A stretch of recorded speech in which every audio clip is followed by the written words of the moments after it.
All right, you heard Marcus Smart and Giannis Antetokounmpo talk about Al Horford, 35 years old. Last night had his career high. He's 35, has been in the league for a long time. Number 3 overall pick. I think it was in 2007. And in 2022, he has his career high. Chris Mannix, you were in Milwaukee last night, and you were telling me a really good story about Al Horford, how he got from Oklahoma City to Boston, and Boston was probably the only team willing to give Oklahoma City what it was looking for the rights to Al Horford. Could you just kind of pick up on that story? Yeah, I mean, obviously the Celtics were looking to get off a bad contract of their own, that being Kemba Walker.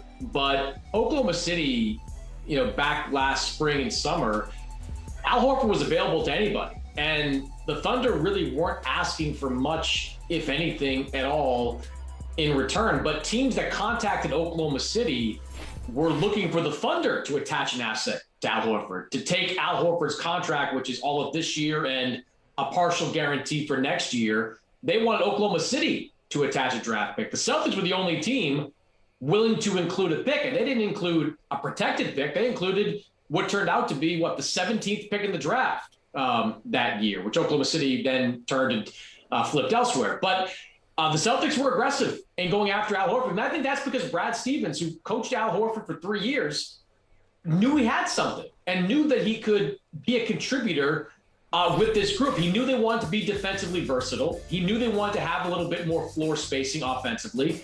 And those are two things that Al Horford, even at this age, can still do. So, it was an under-the-radar deal at the time, but where would the Celtics be without Al Horford? And you wrote about this in Sports Illustrated, but for those who may have missed it, can you elaborate on what happened to Al Horford, what he did between Philadelphia and Boston? That stop in Oklahoma City, he underwent something of a transformation, if you will, right? Yeah, well, more like a reinvigoration of his career. Philadelphia didn't work for Horford. He just isn't built to play alongside a guy like Joel Embiid. He's not built necessarily to be a full-time power forward. He goes to Oklahoma City and he becomes a full-time center. He plays the 5 spot with the Thunder, and he starts to play a lot of pick and pop with Shai Gilgeous-Alexander. He does that for 28 games, the first 28 games of that season. Then the Thunder strategically decided to go into tank mode. They shut Al Horford down. And look, that was a benefit to him too. It may sound weird to suggest that not playing the second half of last season is benefiting a player in this postseason, but I absolutely think that's true. You think about it, Al Horford didn't play an NBA game for 8 months, 9 months, whatever it was.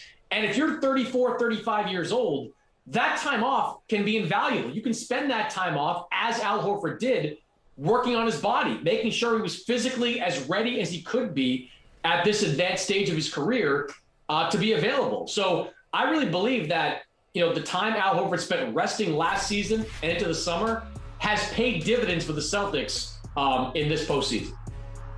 So there's Al being available, though, and there's him being a veteran's presence and being a role player. And then there's the 22-16 he gave the Bucks in Game 3, and nearly tipping it in at the end of the game to tie. Then there's 30 points last night and 16 in the fourth quarter. There's frustrating Giannis. Giannis is shooting terribly when guarded by Al Horford. So other than Giannis getting under Horford's skin with that stare down last night, what has gotten into Al Horford this series, these past few games, where he's not just a factor, he's dominating? Well, I do think part of it is Al Horford was as motivated as any member of the Celtics to get into these playoffs. Al struggled with Philadelphia during their first round exit in the bubble, obviously didn't make the playoffs last year with Oklahoma City. He was coming off a run in Boston where he made, back-to-back conference finals, with the Celtics. So he was eager to get back into the mix and play postseason basketball. And look, it's just a favorable matchup for him against these Bucks, especially when he's playing 5. When he's playing 5, he can space the floor and be a three-point shooter, knowing Brook Lopez wants to protect the paint. He's always been a very good paint defender when it came to guys like Giannis and Joel Embiid. And on top of that, what I think is most important for Al's success these last couple of games is that for whatever reason, the Bucks have decided to leave him open. Like, part of their defensive strategy is to give Al Horford outside shots. That's not working. That's not a good strategy for Mike Budenholzer to pursue when this series shifts back to Boston on Wednesday. So it's not one specific thing, but kind of the confluence of things that came together for Al Horford to get him to this point. Man, I'm a fan of the fight game. You write about the fight game, and I'm just thinking about some of the great ones in history. Ali, Frazier, Hagler, Hearns, Hagler, Leonard in Vegas. Some of them I've looked at that I just really can't call. Even I'm waiting for the decision. Like, I don't know what's going to happen. I feel like this is the same way, Chris. After 4 games, I have no idea who's going to win this series, who has the advantage. I think they're very close. Who has the advantage here? I know the Celtics won last night, but just big picture, who's a better team? Who's going to win it? Well, I think you framed the question this way, Michael. Like, which team would you rather be in this situation? And I would much rather be Boston right now. Not just because they've got home court in 2 of the next 3, but you look at what Milwaukee has to do to produce offensively. They need brilliance from Giannis to have anything close to a productive offensive game. Jrue Holiday was a solid scoring option for 2.5 games, but he took 30 shots in game 3. He was 5 for 22 in game 4. And you can't expect Jrue Holiday to carry that type of offensive burden for this team. That's just not his game. This is where they really miss Chris Middleton in that lineup. And, you know, guys like Pat Connaughton and Grayson Allen and Bobby Portis, like, they can make some shots, but you can't really count on them either to be consistent offensive players. Giannis is really the only guy.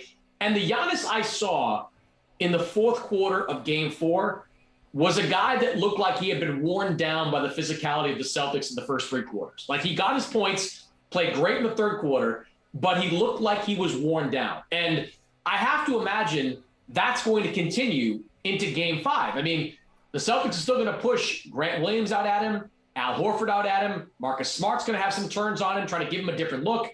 Who knows if Robert Williams is back? He's probably going to get some reps if he's out there. They're going to bump and grind Giannis and wear him down and hope that he's settling for jump shots in the 4th quarter of these games, which is only doing Boston a favor. The other reason I'd like to be Boston is that we still haven't seen that Jason Tatum breakout game yet, have we? I mean, Tatum had 29 points in game 2, but that was the Jaylen Brown breakout game. Jaylen Brown had 25 points in the first half. He was the one that led the way. Tatum had 12 points in the 4th quarter of game 4, but he was remarkably inefficient for the first 3 quarters, and that was Al Horford's game anyway. We haven't seen Jason Tatum put his stamp on this series yet. And I got to believe, and you guys know Boston extremely well, that building is going to be out of control on Wednesday. It is going to be wild in that building. I think Tatum's going to feed off that. He's going to sense the moment, and I think we're going to get a big game from Jason Tatum in game 5. Winner, of course, gets the winner of Miami and Philadelphia. Before we kind of like unpack that series, do want to talk about MVP runner-up yet again, Joel Embiid, who you wrote about, and I thought wrote very thoughtfully as usual about for Sports Illustrated as well, suggesting that him not winning MVP does not diminish what he did this season and the player that he's become at both ends. I guess what my problem, Chris, and we talked about this a lot yesterday when it comes to MVP, is just what the conversation becomes whenever a player is named MVP, as we expect Nikola Jokic to be, and not playing in the postseason. Meanwhile, that masked man comes riding to the rescue. The crime to me is not that Joel Embiid was robbed by a deserving Nikola Jokic, but what's criminal is that Jokic's MVP is somehow delegitimized or invalidated or undermined by all the people who feel like, oh, it should have been Embiid. The writers got it wrong. These analytics nerds, here they go again with all their advanced stats. The eye test tells you it was Joel Embiid. It's like Nikola Jokic was historically brilliant. So I'll stop rambling. What do you make of just the response to the news yesterday that Jokic was going back-to-back and denying Joel Embiid for a second straight season? Yeah, it's unfortunate because you almost need to be like Bart Simpson on the chalkboard, right? This is a regular season award. This is a regular season award. This is a regular season award, because it is a regular season award. And, regardless of what's going on in the playoffs, that just can't be taken into consideration for something like this. And Jokic, he was brilliant. Like, look, full disclosure, I voted for Embiid for MVP. I can articulate why, but Jokic, I don't have a problem with him winning MVP. He put up some monster numbers this year, better numbers in most areas than what he put up last season when he won MVP. He dealt with adversity of his own with Michael Porter Jr. only playing like 9 games and Jamal Murray playing 0. So he strapped that team on his back and pushed them into the 6th seed in the Western Conference. That's impressive. That's a real accomplishment. Why I voted for Embiid, though, is it's not like Ben Simmons tore his ACL and was out for the season.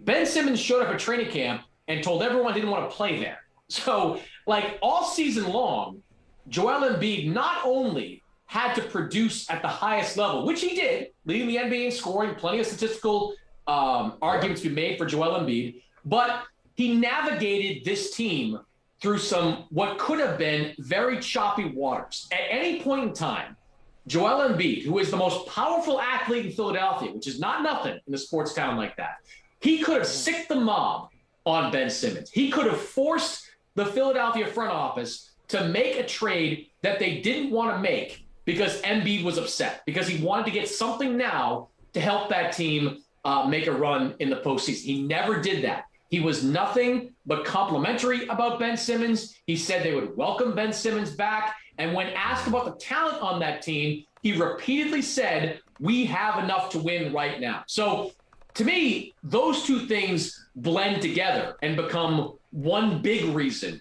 to vote for him for MVP. The way he played on the court and how he led that team off the court gave him the edge on my ballot over Jokic and over Giannis.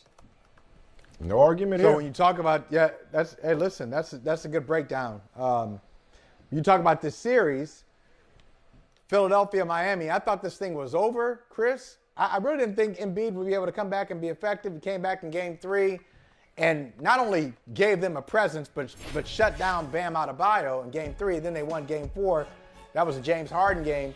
So now, 3 games left in this series, potentially. Who do you like here? I mean, let's start with, we should never criticize Embiid's injury history again. The guy's playing through a torn ligament in the thumb on his shooting hand and a broken face. He's out there playing through the kind of stuff that guys would sit out weeks, if not months for. He's out there playing at a pretty high level. To me, the key to this series is Harden, because I think Embiid's going to be, 75, 80% of what he usually is. Tobias Harris has been pretty good. Tyrese Maxey's been great. But you saw the difference that James Harden can make in that Game 4 when he's playmaking. I think he had 9 assists in that game. When he's shooting efficiently, he was 6 for 10, I think, from three-point range, 8 for 18 overall. They need that version of James Harden, which, guys, sitting here talking to you, I don't know if that version is going to show up. I don't know which James Harden is going to show up, because for most of his time in Philadelphia, he has been a diminished version of his Houston self. That Game 4 was a throwback the clock type of game. That was a turn back the clock game where he played brilliantly. He was playmaking. He was knocking down three-point shots. He was the alpha of that team offensively. I don't know if he can duplicate it. If he goes out and turns the ball over a bunch and shoots poorly, the Sixers aren't going to win this series. But if he can channel what happened in Game 4 over 2 more games this series, Philadelphia's moving on. Pivoting to the Western Conference, we saw the Warriors grind one out against the Grizzlies last night. I could still hear Steph Curry screaming in my head as he sold that foul on Desmond Bane at the end of the game. That's so terrible. It's so terrible. He should get an Academy Award for that one. Awful. But what also awful has been Dylan Brooks' shot selection, his overall performance in this entire series. Awful as the fact that Ja Morant is sidelined. But on the bright side, the Warriors overcame a sluggish performance on the offensive end. I mean, when you look at the landscape of the Western Conference, and I got some pushback for this yesterday, but when you look at the Suns' inconsistency, now both series for that matter, we'll see what the Mavericks have back in Phoenix. Would you classify, cover your ears, Michael Holley, would you classify the Warriors, given their versatility, given the fact they've out-rebounded the best rebounding team in the NBA this year over the course of this series, would you classify them as the favorites at minimum in the Western Conference, if not to win the whole thing? I honestly don't know that there is a favorite in the West. To me, it's Phoenix and Dallas, and then, it just comes down to those matchups. I mean, like, I don't ever want to see that game between the Warriors and Grizzlies ever again. Like, that was painful. Like, Dylan Brooks, in a way, reminds me of kind of a young Marcus Smart with his shot selection. You guys remember Marcus early in his career would just let it fly from all over the place. Dylan Brooks, who's a great defender, I mean, jump shot after jump shot. Like, not the greatest game for Taylor Jenkins to make his case for Coach of the Year either, because he left him out there and had him keep doing that. I didn't really understand the thought process when it came to that. But, like, the Warriors, you can see they go into lulls as well. Like, they're not this well-oiled machine offensively. You know, Draymond's still great defensively and came up with big stops down the stretch. But, they're vulnerable, no question about it. And I'm with you. I don't really know what to kind of make of this Suns-Mavericks series right now. I mean, Phoenix looked like the prohibitive favorite in those two games in Phoenix. And then you go to Dallas and Luka kind of runs all over you. Dorian Finney-Smith's making threes. Like, they're spacing the floor really well. Like, that's a coin flip type of series. So I think the Western Conference is wide open at this point. I don't handicap one team above the other, honestly. Yeah, I'm glad you said that, Chris, because this is a good time for me to confess. There's an audience here. You know, we got a group. We've known each other for a long time. I told Michael Smith a few weeks ago that, hey, Phoenix. He said, you're going to take Phoenix against the field? I got the field. You got Phoenix? You fine with that? I said, yeah. And, Michael, Chris, I'm going to amend that. I think I probably went too far. I got caught up because, Chris, the Suns were taking on Michael Smith's beloved Pelicans. He was really invested in that series. And I think I just wanted the Pelicans to be humiliated more than I was really focused on analysis. So I think I just went too far because I wanted a stake to be driven into the Pelicans. But you're right. I mean, like, if you had to say the entire league, is there any team alive? So we got 8 teams alive, right? Is there any team that can't win it? I guess Memphis, they're down 3-1, but of the other 7 teams, would you be shocked if any of the other 7 wound up with a championship? Not at all. And Memphis, the only reason we don't include them is because of the Morant injury, which could keep them out even further in this series. This is Adam Silver's dream. Like, as you said, 7 teams potentially could win a championship this year. The NBA has craved this kind of parity for years. Like, super teams, they draw ratings, no question about it. Whether it's the Warriors, the Cavaliers with LeBron, like, they do great numbers. But that's not what the NBA wants. They're willing to take a short-term hit in the finals or a smaller hit in the finals if it means ultra-competitive series leading up to that. And that's what we're getting. You got 2-2 with the Mavericks and Suns, 2-2 with the Celtics and Bucks, 2-2 with the Sixers and the Heat. Like, this is exactly what the NBA's always wanted, to have this kind of parity in the league. And I think it's great. Like, I hope every year we get 2 different teams in the NBA Finals. I think that's good for the league. It's good for the growth of the league. And it's finally reaching that point where, maybe a super team still crops up, whether it's Brooklyn, Golden State in the years to come. But right now, this is exactly what the NBA wants.